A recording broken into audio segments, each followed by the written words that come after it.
Josh, I want to thank you for coming on. Congratulations. You have 1 year of sobriety today. Today it is.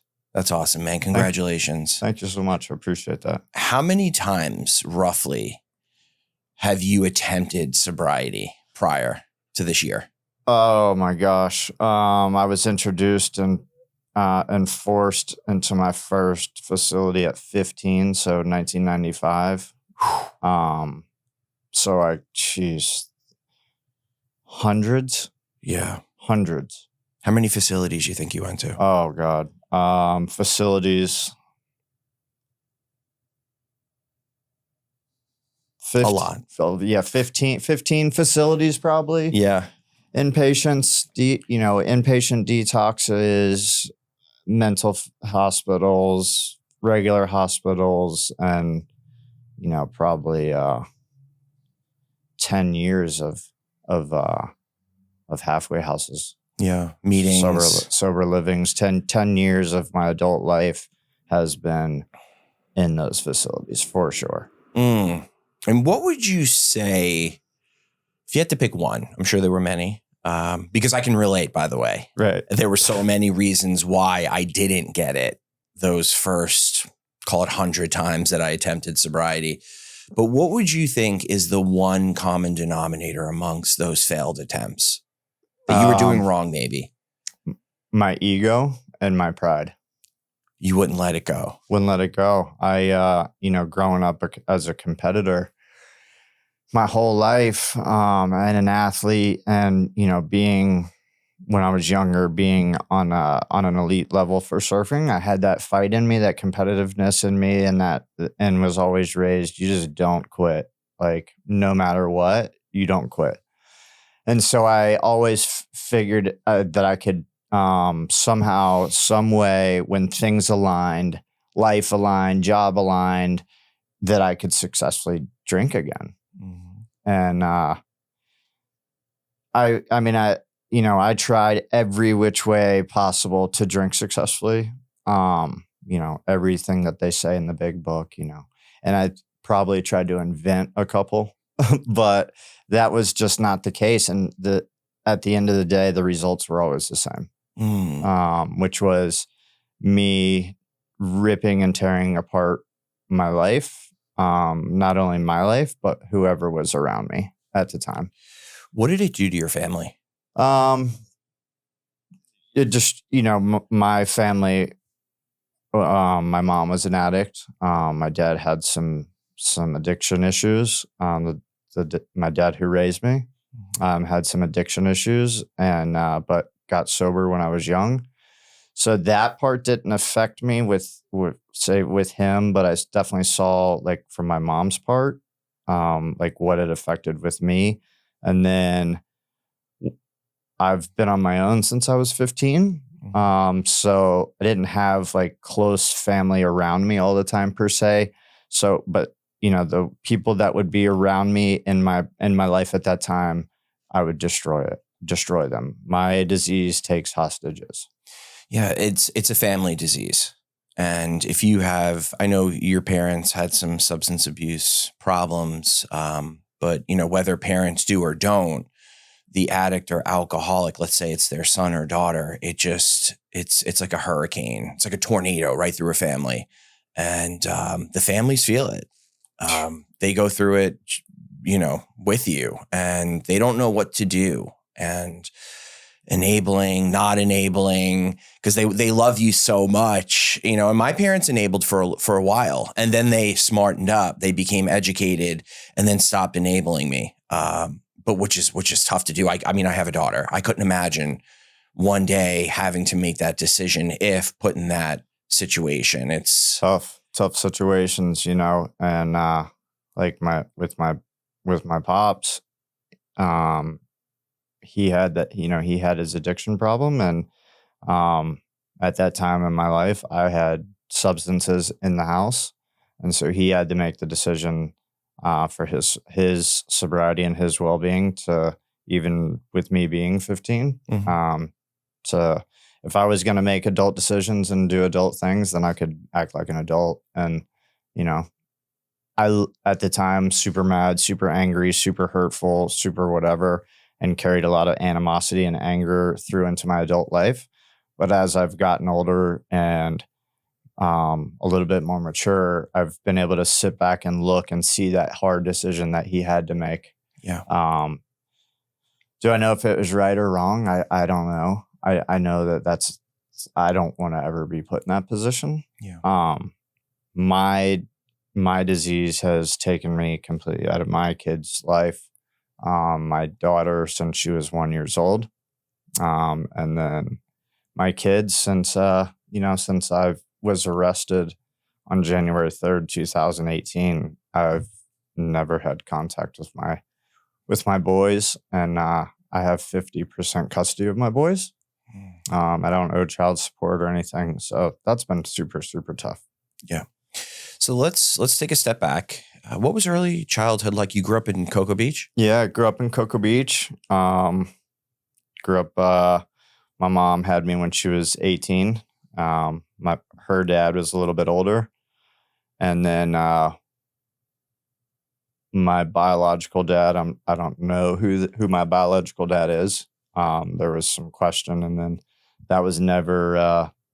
It's never been whatever. I've never put eyes on the man, but the man who raised me, my dad, who had my last name, was in my life since I was 1, and then has raised me since, and adopted me at 5. Got it. He was your stepfather. Yeah. Yep. And stepped in and did everything that he could do to try to steer me in the right direction. And so, he's the one that taught me how to surf. He's the one that taught me everything, taught me my morals and respect and just everything about life at that age up until, 15. And did you have any siblings? I didn't. Only child. Yeah. Okay. I have some stepbrothers and stepsisters, but no biologicals. Okay. And when did you get into surfing? At 3. I got in at 3 years old. I started. My pop started helping me out there in Cocoa Beach. He was a surfer from South Carolina that moved to Florida, chasing his dream of just surfing, being by the beach. Coming from South Carolina, guy was living his best life. He had a job, being a lineman, and living right next to the beach. So he was super stoked and was able to help me. And I took to it pretty quickly. Yeah. And started surfing competitively at the age of 5. Wow. Yeah. You were surfing competitively at the age of 5. Yeah. And how were you doing? I was doing pretty well. I started getting some sponsors at a young age. Started riding a guy that went to school with my mom. Ended up being my first sponsor, Matt Kelly. He was Kelly Slater's first sponsor and just believed in me and would pick Kelly up and pick me up, and we'd go to Second Light and surf and have those types of things. And he helped harbor my early surfing career and set me on the path that I ended up going on for the early part of my life, which was pretty awesome. Hey guys, quick update. Every Monday night, I host the Rise Above Recovery meeting. It's an open meeting for any addiction, alcohol, drugs, gambling, food, whatever you're struggling with, you're welcome here. To get the meeting link and weekly updates, just email me at kevin@riseabovepod.com and I'll add you to the list. Also, if this podcast has helped you, please like, subscribe, or leave a rating. It helps us continue to spread the message of hope. Lastly, if you'd like to go even deeper with Rise Above, check out our Patreon. Supporters get access to live interviews and can chat with guests after the interview. Thank you. So you were surfing with Kelly Slater? Yeah, for a bit. He was on the same team as I was with Kelly Surfboards and was a few years older than I was. So it was cool to surf. And then he took off and started doing his thing quickly. Yeah. But yeah, Kelly's amazing. Now, you're making money at a very young age from these sponsors. I'm sure it wasn't crazy money at 5, but as you got older, you're starting to make some money that, your average 8, 9, 10, 11, 12-year-old isn't making. Yeah. What was that like? It's for me in the early part, it was the, all the product that I could ever want, clothing, and just, I had boxes of clothes, and just, going to school with all the latest, Quicksilver gear, or, Oakley sunglasses, and the this and the that, the watches. And then as we got to, 14, 15, is when we started to see a little bit of the money from it. Yeah. And, getting some sponsors, and, that were paying a little bit of money. And at that time, that's really when my addiction started to take off. My surfing career was at that time at its peak. I was able to win 3 United States championships in a row. I'd won some national titles at that point, a bunch of East Coast titles, and, everything on the outside was perfect. My direction was going great. The sponsors were going great. And at that same time, my addiction was taken off at a young age, being around a bunch of older guys. I figured out what things were at an early age. Yeah. I knew when guys were getting high. I knew when guys were smoking weed. I knew when guys were snorting coke. I knew what it was at an early age. So none of that stuff was a surprise to me. And I had a pretty good talent. And so those guys never looked at me as like, oh, this little guy. They kind of looked at me as an equal. And so I was drinking beers and hanging out in the strip clubs at, 15 years old with a fake ID with my picture on it. Yeah. I would walk into the local strip club, hand the bouncer a gram of coke, and do my thing at 15 years old. It's not super normal, but I thought in my mind that it was normal. Yeah. Everybody around me was doing the exact same thing. And my drinking was every day, snorting coke all the time.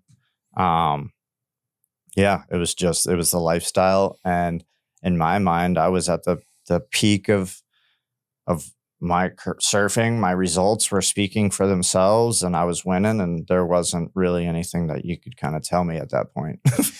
You talked a little bit about ego before. So Cocoa Beach is a surf town. And people are knowing who you are nationally with the titles that you were winning, but you must have been a legend too in Cocoa Beach. Can you talk a little bit about what that ego was like? And for me, it was just like me hanging out with my buddies. You know what I mean? It was, it was no different. For me, it was no different for me. I look back now and I see that there was a lot of people around. There was, we always had the crowd. We always had the cool kid crowd.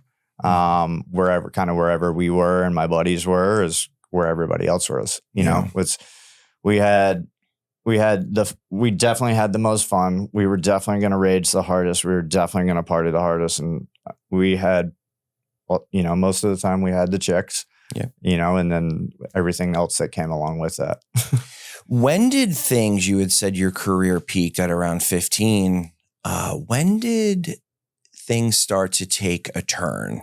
I would say that 15 started to take a turn, and then really 17, 18, 19, really started my drinking had started having consequences as far as getting arrested all the time.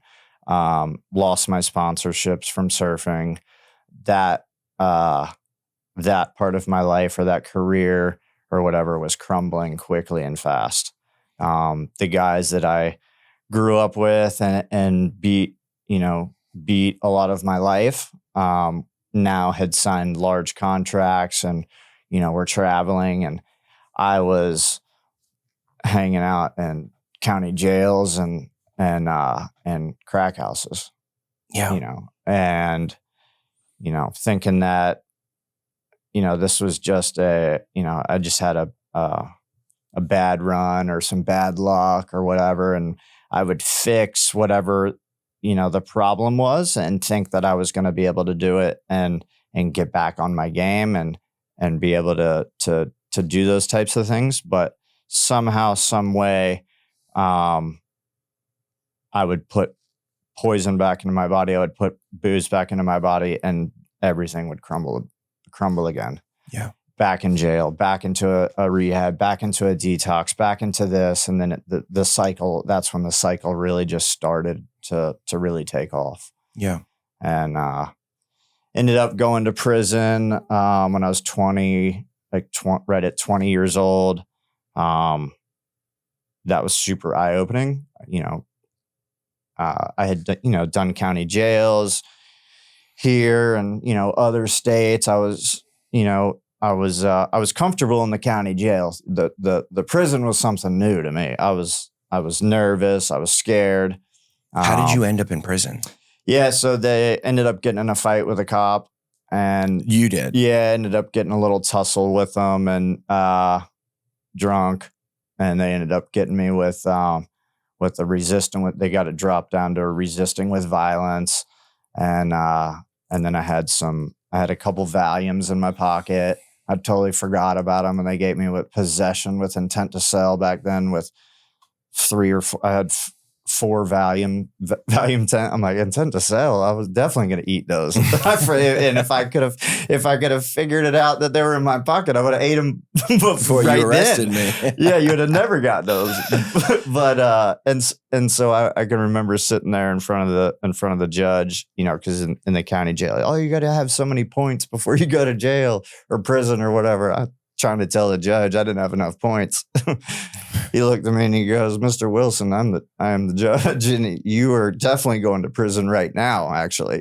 So he was tired of seeing me in his courtroom, just time and time again of just dumb misdemeanors, just dumb, drinking and driving, just stupid. So you get sentenced to how long in prison? A year and a day, the first one. Okay, so from 20 to 21, you were in prison. Yeah. Plus some county jail and stuff before that. So. Yeah. So what was that like that year? Yeah. It was super eye-opening. They sent me, I went through Orlando Reception Center. The first day that I got in there was they had their first escape. The warden's trustee just walked out and just kept on walking. And he was gone for, I guess, a couple weeks until they found him at his chicks. But they came in, did the whole, under the bed, searching for everything everywhere. That was my introduction, first day. Wow.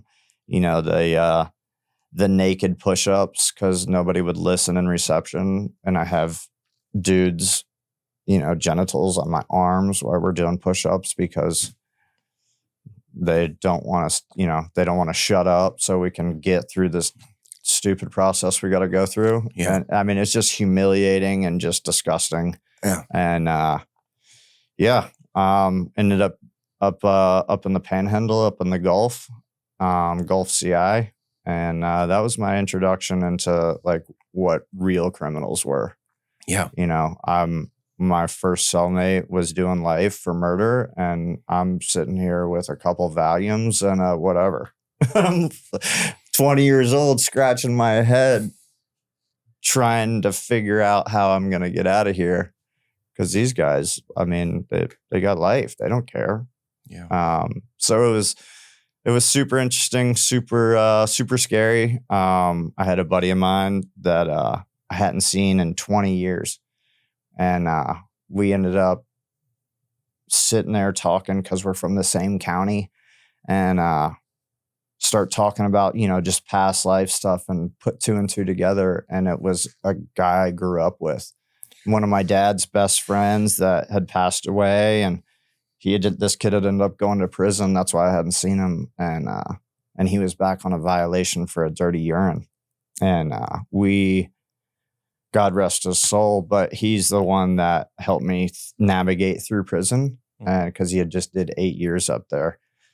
told me the do's, the don'ts, the rights, the wrongs, and made sure each night that we could smoke cigarettes back then. So he made sure every night that I had a couple rollies and a pack of ramen, and to get through the night, because I wasn't getting any money, I wasn't getting any letters or any of those types of things from anybody from the outside. So he definitely schooled me on what to do and not to do.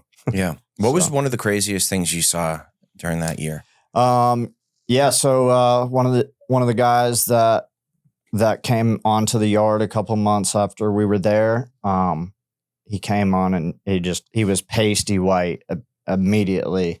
You noticed him because he was so white. And my boy, I was like, and he was huge dude. And he's like, oh, he just got out of confinement. You could tell he's been in there a hot minute.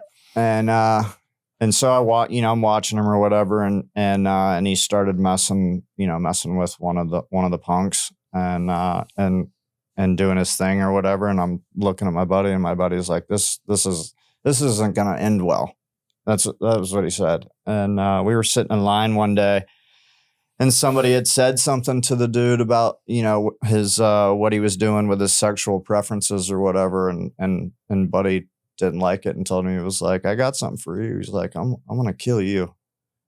And I was, I just didn't think anything about it, kept on about it. And we were sitting there about a week later, me and my buddy, and we were in canteen line, and I heard footsteps, and all of a sudden I'd step to the side because I hear footsteps, and all of a sudden this dude comes running by me, and he found dude in the canteen line and lit him all the way up. I mean, from one side down the other. I shanked him from the tip of his noggin to the bottom of his feet. And the dude was leaking out, and pretty solid. And that was my first experience of, oh shit, this is real. This is real life, and they're here to play. Yeah. And that was an eye-opening experience for sure, to see this dude totally shanked, mutilated all the way to look like a filleted catfish. Did he live? Yeah, he lived. I never seen him back on the yard. I never seen either of them back on the yard, but the word was that the dude did, he did live. He definitely got flighted out. And never seen neither of them again. Yeah. But the dude that was already in there, he was in there on a double murder anyway. So it's not like he really cared. He had killed his stepdad and his brother or something to that degree. And you just see guys in there that just, for me, it was the guys that they got multiple murders and multiple whatever. They don't have a whole lot. They don't care. Just add the time on. Just add it, whatever. It's no big deal. Yep. But I also found that in that period of time, that because I went from there to the annex, and then which was the same. It's just on the other side of the fence. It was set up the same, and then they put me at the forestry camp. And what I noticed was the respect levels. The respect level at your closed confinement camp is on a much higher level than it is at, your forestry camps. Mm. You start hearing, the B word and this and that at the lower level camps, and just the respect level because the time's so much shorter. Mm. Which I found personally that at the higher levels that I've been in, the time was almost easier in some aspects because the respect level was so much there. Mm. The consequences when things popped off were much greater. Yeah. When things did happen at places. So it's ups and downs. When things are good at the higher levels, they're good and they're smooth sailing, and when they're shitty, they're shitty. Mm. Yeah. And did you use it all that year while you were in prison? Yeah, I drank some hooch. Yeah. That I'd got some hooch, and then that was it for me back then. I didn't see on that round. I didn't see everything that might have been there, but I also, just from listening to my buddy, of ways to get hurt. Steer clear. He steered clear. He said, steer clear of a few things. He said, steer clear of, trying to get yourself in a gang, steer clear of, of gambling, gambling debt, definitely drugs. He said 9 times out of 10, every one of the problems that are on the yard you can link back to one of these things. Yeah. And so I always was just, got it. Yes, sir. Noted. Yeah. Okay. And it was super, I'm a 20-year-old kid from the beach. Yeah. I've, had been in tons of trap houses and, blah, blah, blah, put myself in terrible situations, prior to prison, or before coming to prison, but definitely saw some things like that. That was the first time that I had seen a dude that was, as tatted out as me, with gold teeth, fully taking another man. I was like, holy shit. Did I just see that? I don't want to see that. I mean, he's just taking this dude. And that was kind of common occurrence in some of the places, like in some of the things. It was, I saw a lot of that, and it was just, hey, and then I guess for me, it was really wild that I would see that same guy, up there at visitation on Saturday and Sunday, lip locked with his old lady. That just baffled me. Yeah. Like I was just like, holy moly, and then I'd take it a step further. I'm like, she has no idea that this dude is just taking this other man, and she's supporting his whole prison life, and he's just going to go back home like it was just no big deal. And I was just, what do they say? Gay for the stay, straight at the gate, gay for the stay, or something. Yeah. I don't know. That's just. So you get out of prison. What happens? Do you hit the street running again? In Florida back then, I don't know what it is now. Back then, they give you $100 at the gate, so they gave me 5 20s, and I was drinking at the second bus stop. And the only reason that I didn't drink at the first one was because they didn't have any alcohol at the first one. But the second one, I was drinking at the second bus stop in the bathroom, slamming Bud Light 22s, shotgunning them, and then. When I got to Jacksonville, I was drinking and smoking crack, and then got back home to Melbourne and was homeless. And so just running on the streets, stealing and figuring out, trying to just survive. And I remember being in Melbourne, or, right where I'm from, and had robbed a dude for a significant amount of crack. And found myself sitting on the railroad tracks with a homeless dude, and him and I are like sitting there with this big old cookie of crack. And I was so high that I had a one of those moments of clarity. And I was just like in the middle of, smoking crack, higher than a wombat. And I'm like, what am I doing? And I'm just like, I can't do this anymore. I don't know what I'm doing. I don't know how I'm going to get myself out of this situation. I was like, but I know that myself and this dude are not best friends, and we're probably not going to take this relationship to any further level than this crack pipe and this cookie of dope that we got. And so I looked at him and I'm like, here, bud, here you go. And he's like, his eyes got as big as the cookie, and he's looking at me and he's like, what is this? And I'm like, that's yours. And, I came down from crack heaven to that guy and gave him, manna. And so I walked off to across the road and went to the gas station. Back then it was the payphone, and dialed 911. And I just told him, I was like, hey, listen, I called 911. I was like, I'm either going to kill myself or kill somebody. I said, I don't know what to do. I was like, but I'm fucking losing my mind and I need help. And so, so I went to a place called Circles of Care, and they put me in the mental place for 24 hours or whatever it was. And then and then over into the detox. And so that again was another experience into detox as an adult. And the difference this time was I wanted to be there. And went to the detox and then did their 28-day program and, came out. And first day that I came out, the guy that picked me up was convulsing, like kind of puking and twitching. And I'm looking at his sister, and long story short, he ends up ODing. First day I'm at the halfway house in my room, like dead on the floor. He died. Like dead. They're paddling him like on the floor, dead on the floor. And I'm just like, holy shit. I just pissed for this guy because I'm clean, and I pissed for this guy so he could pass a piss test, and 30 minutes later he's flopping on the floor.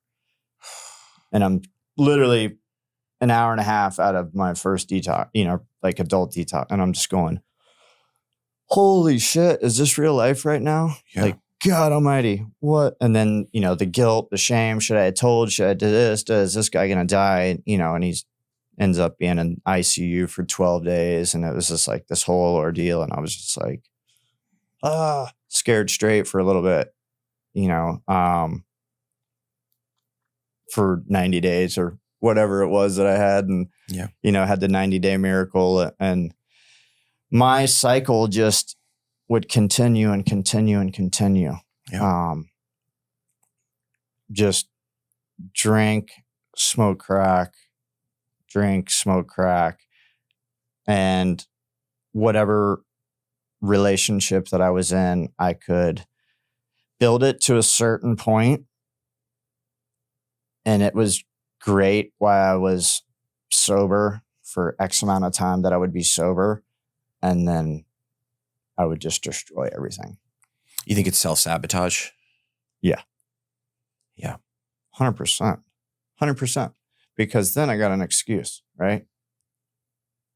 I'm one of those ones that I've done a lot of work on it, but when I really pull back the whole onion and really look at myself at a deep level, I'm really scared of success and I'm really scared of failure. Yep. And Same. And so it's like if I get too much success and I get too much good going, I can rip it right down because I'm comfortable with that. Yeah. I'm comfortable with misery. I'm comfortable with pain. I'm comfortable with having my back against the wall. I have to watch myself now when things are actually going okay because I'm not used to it. And I have to look around and like check things and make sure things are okay. And like, because for the last 25, whatever years of my life has been a lot of chaos. Now there has been, some sobriety and some great times and some times that I did well and, had my daughter, and then I was using and active, like trying to figure life out, and just was not happening. My addiction was taking over. I wasn't with my baby's mom, and didn't know how to deal with emotion, but I knew how to drink, and I could always find comfort in the drink. Fuck everything else. I mean, the drink, I could find comfort, and it made me feel good, and it made me feel warm, and it accepted me, and it didn't care what I looked like that day. It didn't care how much money I had in my pocket that day. It didn't care how many kisses I gave or didn't give that day. It was there for me. So since a very young age, with all the chaos and the trauma, is why I always had reverted back to the alcohol, because it made me feel okay. So you had a run-in with opiates. At what age did that happen, and how did? Yeah, it was in my 30s, mid 30s. It was about 10 years ago or so. Yeah, and Okay. a little before that. right at that. I had hurt my back and had gotten prescribed them for the first time, and that was like my first taste of, oh, that makes me kind of warm and fuzzy. And it didn't have the effect of where you see people do opiates or hear of people do opiates and they're nodding out. That's complete opposite of me. Opiates make me go to the moon, right? Yep. I'm hyper, and the old Perkin work. And yep. It was the Perkin work. And so that was my first little introduction into it. And, that they ran out or whatever. And that sucks or whatever. But then if I heard of them, now I knew what they were, because growing up, I wanted to go fast. I didn't care about your pills. There's around thousands of them, all the time. Didn't care. I want to go fast now. But this, because I always thought, I related to opiates, to heroin and everything else. Always not. I'm like, that is not me. I am all go, all gas. My nickname's Rocket. I'm there. And when I felt that with that, I was like, oh, I could like that. I'm not going to get, it's a pill. It's a prescription. It's a pill. It's whatever. And then my two boys and I, we were going to an event at the fair, and we were at this lady that I was dating's house, and I look out and there's this dude next to my van, and he's just acting all weird and whatever. And I'm like, all right, whatever. So they're all dressed up in their costumes and we go out, and then all of a sudden this dude's like next to my window, and all of a sudden he rips my mirror off my van. And I'm like, what the? And I went to grab my gun, and for whatever reason, the gun wasn't in my glove box, and I always had a gun. I mean, I didn't leave anywhere without a gun. And that day, I don't know why, but it wasn't in there. And the only thing that I had was a mag light. And so I'm like, by this time he had ran around the car, ripped that mirror off, and was beating on my son's window. And I'm like, this is never going to happen. So I run around and I just start tagging this dude with this light, and he's leaking, he's busted, but he's just Superman. He is not going down, and he's down, but he's not giving up, and and at this point I'm like, I'm definitely going to kill this dude, and he just gets up and then gets in his vehicle, like staggering, leaking. I mean, this dude is just tore up. My kids are screaming. I get in my vehicle, roll around him, and go through the parking lot. And about that time, we're doing 35 miles an hour through the parking lot, and we get smacked from the back. Boom! Windows explode in the back, and then this dude proceeds to hit us 5 times. All the way to the back of my kid's head. It was a bad deal, and it jacked my back all the way up. And, my kids, we ended up having to take my kids to therapy, and it was just a bad deal. The guy ended up going to prison. It was a bad deal. And so then my back really was legitly jacked. And so now they're putting me on the painkillers. I'm on pain management. They're upping them. I'm now getting pills in South Carolina, and I have my thing going with weed. And so I have a place I'm out in California all the time. And now I'm doctor shopping in California. So I got pain management in California. I got pain management in South Carolina. And I have a substantial weed business where at this point in my life, I'm making very good money.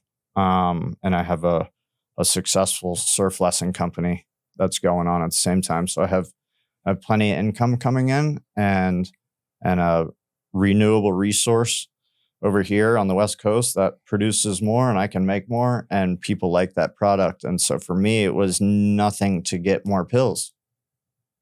It was nothing to get more pills. I had weed. I traded you weed. I got your script. It was a great deal. You need more weed? I got plenty of that. And so then I found out when, people back in the day would always talk about, opiates in Mexico and everything. I never found any when I lived next to the border and never found, and I definitely searched, but I definitely found them in Guatemala. And I haven't really talked about this, in a lot of my story because, at that time I had feds and all kinds of weird stuff, but it's all been done now. So I found that I could get 7.5s in the package, in the pressed package, everything of perks, in perks, in Guatemala for 96 cents a piece. And that was like, holy shit, this is amazing. And so my trips to Guatemala always entailed me bringing back at least 6,000 to 8,000 pills for myself. Holy shit. And so I would package all my pills up in my prescription bottles, my old ones. I would just save all my prescription bottles, and I would have these, and then I would have my regular ones. And then what I didn't put in those things, that were in those, I was just putting in my ass. I mean, I was just definitely loading it up, and I can figure out how to get these pills across, and I wasn't a sketch coming through, customs as I was trying to navigate it all while I was in Guatemala with people that I was with. So they didn't know that I was going to the pharmacy to fuck every other pharmacy on the corner to fucking buy them out of every one of their fucking opiates. And there was no prescription needed. No, hell no. Never once. Never one time did I ever need a pharmacy in Guatemala. I would walk in and it was always 96 to 98 cents. Sometimes I had to wait because they had to order them because I was buying thousands of dollars worth at a time. Were you selling them at all too? No, those were, I've never sold one Percocet in my life or one whatever in my life. And I would just sit there and eat them like Tic Tacs And I remember calling a buddy of mine that I was brokered some weed with and stuff. And we worked together.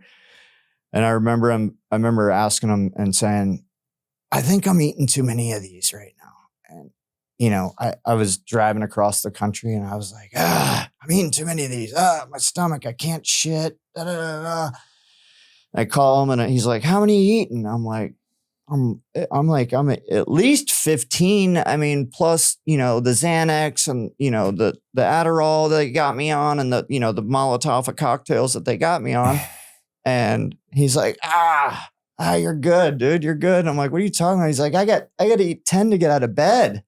He's like, that's just to start the day. You're good. Well, if he's got to have 10 to get out of the day, oh, fuck, I'm good. Yeah. I was like, that's all I needed. Yeah. And I can remember sitting there and, I had my surf lesson business and, on the outside, life's going good. I got money, life's good, Yeah. I got plenty of pills. It's not affecting me. It's not affecting me. It's not affecting me financially. It's not affecting me in my business. It's not affecting me at all. Yeah. And so therefore, the only thing it was affecting was my stomach. And I could not shit to save my life, like literally. And I remember I was getting sick. Like I was getting physically sick. And I'm on the beach running up and down, trying to drum up business for my surf lesson company. And I just remember just like sitting there going, I have to get this out of me. And I remember hearing like Clonics and I'm like, how does that work? Right. And so I'm sitting there and I'm like Googling like Clonics now, open, whatever. And so I found myself sprawled out on a table with a tube in my ass, 2.5 hours away from my house in a very vulnerable position with a lady talking to me with a tube in my ass. Mm-hmm. How did I get here? I'm like, how did I go from everything is okay, life's good, to I got a tube in my ass and I'm laying there listening to Kumbaya music, trying to get shit out of my ass. And this isn't okay. I'm not okay with this. And I knew at that point, I said, I've got to do something different. I got to figure this out. And there was, that started my trying to get off the opiates. What was the opiate detox like for you? So the first one was I called them and found this place in Georgia that would take cash. I don't got any insurance. I got cash. I got plenty of cash. What do you need? How much is it? Okay, I got you. At that point, I was making a substantial amount of money in the weed business, and my regular surf lesson business was going great. So again, it wasn't affecting me. Kids got everything. Bills are paid. Everything's great, but me, I'm tore up. I cannot use, I'm mentally exhausted. It's every day. I'm waking up sweating, like literally sweating. If I don't have pills for X amount of hours, I can't go without X amount of hours. My whole day was based on my next pill. Yeah. When's that? But I was always I tried to be cautious of whatever level of an addict can be, that I didn't want to overdo it. Yeah. Because I've been terrified of overdose my whole entire life. Yeah. And, that's why I didn't mix with the cocaine. I didn't mix the heroin, and I was always so scared. And so, I would justify however many that I was eating by the prescription. But like, I had this whole calculation of math in my head that made sense to why I could eat more. Yeah. Whatever I was doing. So I go to this rehab, and I made it about 36 hours on that one, 40 hours. Ended up getting in a tussle. Guy, we didn't get along, and I felt he felt the place wasn't good enough for what his standards of detox were. I had never seen a place so nice in my life. It had an omelet station, a milkshake station. You guys got into a fight and you got booted out. Yeah. Yeah. So I get booted out. Can you take us through? So 2018, you get indicted by the feds. I get called. I get hit with the state and then pulled by the feds. Okay. Can you take us through what had happened to lead you to get picked up by the state and then eventually the feds? Yeah. So I got, I had coming from my place in California, was going to New Jersey, and I had loaded up, had 240 pounds, 11 and a half pounds of distillate oil and a couple pounds of wax, drive that I had done, a bunch, ton of times. It wasn't anything new. I was used to it, ready to go. It was something that I hadn't been doing at that point lately. Had a driver back out on me, and so business had to go on, business as usual, and I was going through and really bad ice storm, and so it took a little bit longer, and we were in Indiana and got pulled over.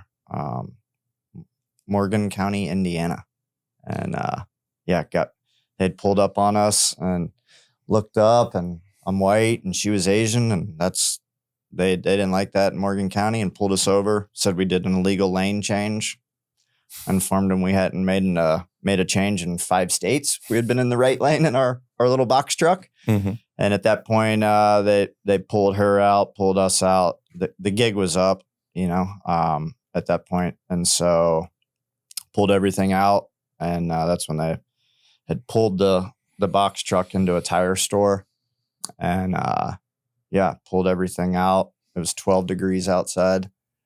I remember looking at the cop being like, "You want to put the handcuffs back on?" And he was like, "If you run, it's 12 degrees." He was like, "If you act stupid, we're just going to shoot you." And I was like, fair enough. I had my bag. I sat there and, was able to eat my painkillers. I was eating painkillers and hanging out, and I was like, it was no big deal. And because they were my prescriptions, my everything. Yeah. And they wanted me to, deliver my product to New Jersey. and drop it off. And I wouldn't see a day in jail. I wouldn't have a charge or whatever. And that was just not going to happen. I wasn't going to deliver it. I wasn't going to be a rat. I wasn't going to do any of it. And so I got locked up January 3rd, 2018 for 240 pounds to 11.5 pounds of wax and a couple of pounds of oil and then 2 pounds of wax. You went to prison? Yep. Went to prison. How long? 3 years. Okay. So you did 3 years in Indiana. Yes, sir. Prison. You get out in 2021? Yep. No, I got out in 2020, the end of 21. Okay. Yeah. So you did a little more than 3 years then. Right at 3. Yeah. All right. So you're right at 3. Sorry. Yeah. And then, so you go away, back in prison. Yeah, were you drinking and using in prison? Yeah. So when I was in prison, my whole prison deal was all through COVID. So yeah, I was in the county jail for COVID. Mm-hmm. So that was a whole experience.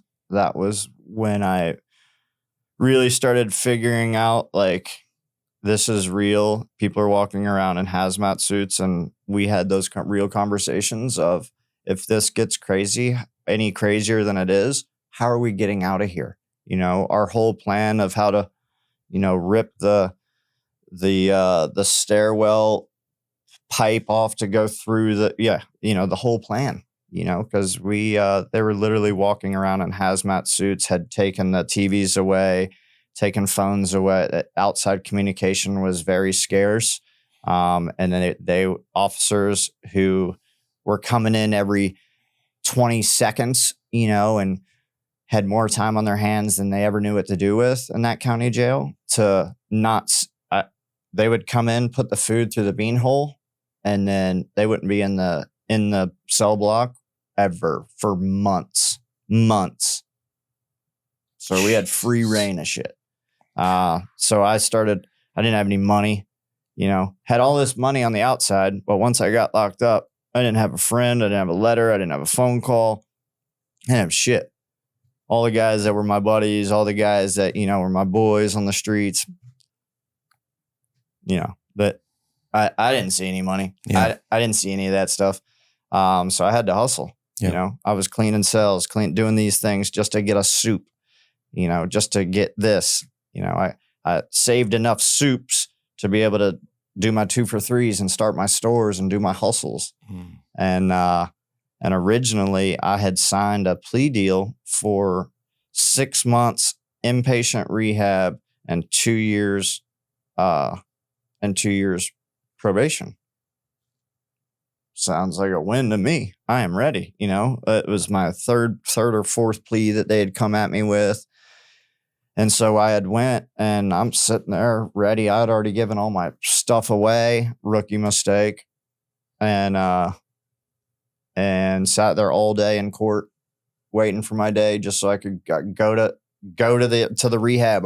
We had already been accepted to the rehab. Everything was done. My lawyer got COVID, didn't show up. So then a month later, I get a, Wilson, blah, blah, lawyer visit. Freaking go down there, and she's like, I don't know what to say. I'm like, I don't even know what to talk to you about anymore. Where have you been and what's going on? And she's like, well, they pulled your plea and this is over with. And I was like, what are you talking about? She said, that's what you're getting. I said, that's the first plea we got originally. What do you mean? So anyway, I didn't have a choice. You wrote out your time in there. Yeah, the judge, we did the whole Zoom thing, and the judge was at his house, and he said, Mr. Wilson, I've been waiting for you. I said, what do you mean? He said, you're my last adult criminal case. He said, I'm going to juvenile and family court. He said, but since you're my last adult case, I wanted to make it special for you. I was I guess the largest at, maybe there was, since then there's been a bigger one, but at the time that was the largest weed bust in Morgan County history. Oh. When they pulled us over, they were calling their wives. They were like, honey, like It's a red panty night tonight. Literally pulling up, like taking pictures like it was the Heisman. They had packs of weed. Like it was hilarious. It's hilarious. So you end up getting sober a year ago. Take us through the last month or so of your using and then how you ultimately ended up getting sober this time. Yeah. So it was for this last time, it was nothing special. I was actually sober for a little bit this last time. And once again, things were going good. Life was going good.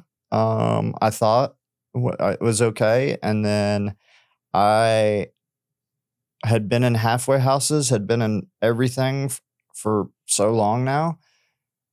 I was over it.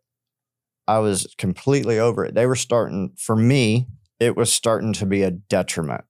I feel like we get to a certain point and then it's whatever. But I got to that point and I just snapped and just went on a bender. I went on a week bender, laying in the hotel, drunkard and whatever. Couldn't keep it in me. Couldn't keep it out of me. That whole thing. And then was laying there. I can remember sitting there at like 4 something in the morning and just tossing and turning in this hotel room. And it was like the 5th night I was there. I hadn't eaten and literally I had relapsed on, like, at the end, it was White Claws. I'd never even drank. I never even heard of a White Claw. I didn't even know what they were. And, and so it was terrible. But that's my addiction. I didn't care what it was as far as what booze it was, as long as it could get in my system for that period of time and not come out so I could get that effect that I needed at that point. I go from here to here quickly when I'm ready to get it in. Yeah. And I remember laying there in that bed just going, God, I just got to get to the hospital so I can just quit throwing up. Like, I'm over the drinking. This isn't fun. None of this is fun anymore. We're way past that. I'm just trying to survive or to not puke, or I'm trying to survive not to have a heart attack at this point. Now my blood pressure's through the roof. I'm tacking. I'm sweating. And my pride again and my ego again is too prideful and too ego to call somebody to say, hey, listen, I made him, I had a setback. I'm in this hotel. I'm probably dying, if the truth be known, with my blood pressure and whatnot, but I won't pick the phone up. Yeah. I won't pick the phone up, and it's that right there shows me everything I need to know about myself. Yeah. So you eventually make it back. Yeah. Yep. And I went to the hospital and they asked me what's wrong. I'm like, I can't quit drinking. That's what's wrong. I don't know anything else. And so that, they were very nice and helped me out, which it was one of the few times that I've been to the hospital where they didn't make me feel like an idiot, which was really nice. They were, I was like, it must be 2025. They're a little bit compassionate, or felt a little bit compassionate at this hospital, at this stay in my, at this stay. And the one thing that I did different this time is when I was laying there and whatnot, I asked God to change my taste buds and mean it. And I asked him to truly change my taste buds of how I taste alcohol. And I meant it. And I haven't craved it since. Yeah. Have I had thoughts? Sure, I've had thoughts. I think I'd be a little different if I didn't have the thoughts. It's the difference for me now is my actions or my response to whatever's coming at me. Which is a direct result of my years in prison. And a lot of people will sit, again, on the outside, I had everything going for me, the money, the this, the that, and everything seemed okay until it wasn't okay. But if I wouldn't have went to prison, I wouldn't be here today. There's no question in my mind that I wouldn't be here today. I would have definitely either got killed in the game, because you get to a certain point and you move enough weight and you do enough things that you just eventually come across somebody that it just doesn't mesh and somebody loses. That's where it was at. It was that, or I was going to do enough drugs that I was definitely going to kill myself. So every day I'm grateful that I was put in prison for that opportunity, so I was able to dig deep and take that time and really look at all the negative things that I didn't like about myself, and why I acted the way that I did, and why I've ran from relationships, and why I couldn't commit to this, and why I've been a shitty father, and why I've let my addiction take me out of my kids' lives and those types of things. And it's, the biggest difference between all of it, all those other times and this time, is I've had a spiritual connection and an understanding, and a better relationship with my relationship with God.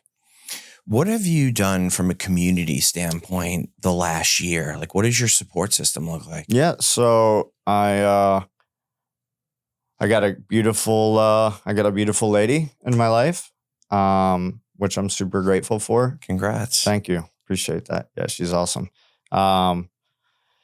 She's got a son this year that's a senior, and a daughter. And yeah, so they're around me. They support me. And then my sponsor, buddy, guy I grew up, he's younger than I am, but another surfer. And that's just humility right there, by the way. Someone younger than you giving you feedback and direction in sobriety helps suppress ego, pride. That's huge. Yeah. He, I look at things in life that I want, and I look at things that I appreciate, and his recovery and the way he moved in recovery is something that I really appreciated. And we also can relate on the surfing aspect, and that competitiveness and those types of things. So he's been a blessing in my life, and just I ran from my hometown for 18 years. 36 hours before I moved back home, I had no idea I was going to move back home. My triathlon coach has been one of the biggest blessings in my life since being out. And, he gave me, the $600 to move back home, and able to start my journey again. And, I'm super grateful for that. And yeah, my support circle back home is awesome. I got just some good guys in my life with sponsors, and my sponsor, and just some good friends. That are just in my life. I'm very, very grateful. You go to meetings as well? I'm probably a little controversial on that. Yep. I work with my sponsor, and I do go to meetings, just not always and all the time. Mm-hmm. In the past, I had gone to meetings, all the time, every day, the 90-90, and my perpetual cycle was relapse. So I needed to do things a little bit different this time, and still working spiritual principles in a program, just a little bit different. That's great, man. You found something that works for you. Yeah. Where are you at with how many? You have 3 kids? I do. Okay. Yep, have you been able to connect with them? Or so my daughter's 15 now, and haven't been with her since she was 1. Not a day that goes by that I don't think about her and do all those things. And I had reached out I've reached out so many times over the years and not gotten responses. And I'd recently reached out through TikTok, and there was some interaction. I don't know if it was her or mom or what, but there was a tiny bit of interaction, and then cut off or whatever. But I haven't spoke to my boys who were in my life, 5 nights a week for their life till I got arrested. Since I got arrested. They live in New Jersey, and they're on my mind, my heart, and everything every day. I mean, it sucks. Yeah. But I just got to do the right thing and the next foot forward to be able to, when that opportunity arises, to be back in their life. Yeah. So I'll be grateful when that day comes. One thing I just want to close the loop on: the guy who attacked your car. Yeah. So you said he was arrested. He got sent away. What was he on, like crystal meth or something? He was a veteran, and he was having PTSD and all this stuff, and he was homeless, but he was working at Boeing, and living in his car, and he was having an episode. But what was the crazy part of that is I had, during this particular time, I was one of the 3 founders of Warrior Surf Foundation on Folly Beach, which is a nonprofit for veterans that's still going on today. And we were actively working with veterans in our community and putting veterans through through therapy programs and all this stuff. And I just thought it was so ironic that I got attacked by the people, the group that we were helping. And I just thought also that that's exactly why we're doing it. Yeah. That's exactly why we're doing it. They wanted to give him a bunch of time. And I was able to, to talk to the different lawyers, and I felt that there always needs to be consequences for your actions. But I'm also a realist and a person with a forgiving heart, because I've had umpteen chances in life. And if I wasn't given an opportunity and a second chance or a 29th chance or whatever, we wouldn't be sitting here having this conversation. I wouldn't be able to celebrate a year. I wouldn't be able to go to work tomorrow and put my best foot forward so I can get that much closer to my kids. Yeah. If I wasn't able to have that. Yeah. And so I told him, I said, I think he does need to do some time. He needs to sit down and think about his actions. You guys need to get his meds right, do whatever, but don't give him all that time.